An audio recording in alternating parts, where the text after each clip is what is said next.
मैं doctor Mohammed Junaid, consultant paediatrician, Amrita hospital, Karimnagar.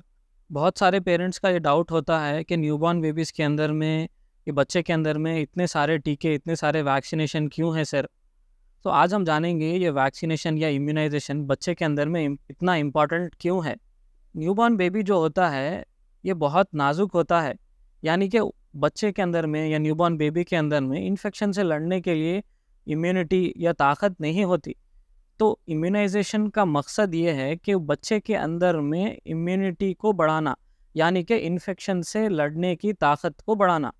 ये important क्यों है कि न्यूबॉर्न बेबी को अप टू 2 इयर्स बहुत सारे इन्फेक्शंस के थ्रू होके आगे बढ़ना होता है। तो इन्फेक्शन से प्रॉब्लम क्या है? कि इन्फेक्शन से प्रॉब्लम ये है कि बच्चे को जान का खतरा, इन्फेक्शन का लंबा इलाज, उसके एसोसिएटेड साइड इफ़ेक्ट्स या बच्चे को उसके associated long term problems and उसके ऊपर का खर्चा जो पेरेंट्स को बेयर करना होता है। ये सारी चीज़ें से बचने के लिए, जैसे कहा जाता है कि prevention is better than cure.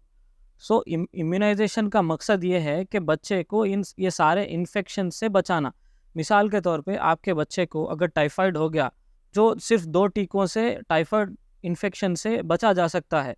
अगर कोई बच्चे को टाइफाइड फीवर हो गया तो उसका एक 10 डेज़ तक का एंटीबायोटिक, उसका एडमिशन एंड जो बच्चे को तकलीफ़ एंड पेरेंट्स को उसके एसोसिएटेड प्रॉब्लम से गुजरना पड़ता है, ये सारी चीज़ें वैक्सीनेशन से प्रिवेंट किए जा सकते, यानी बचाया जा सकता। अगर इन्फेक्शन हुआ भी तो आपका बच्चा ज़्यादा सिक नहीं होगा, ज़्यादा सीवियर इन्फेक्शन नहीं होगा।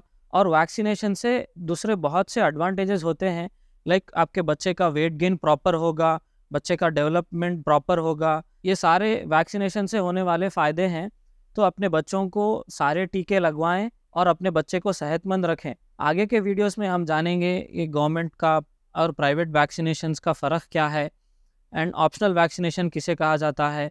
ये सारे चीज़ें हम आगे के वीडियोस में जानेंगे। Thank you.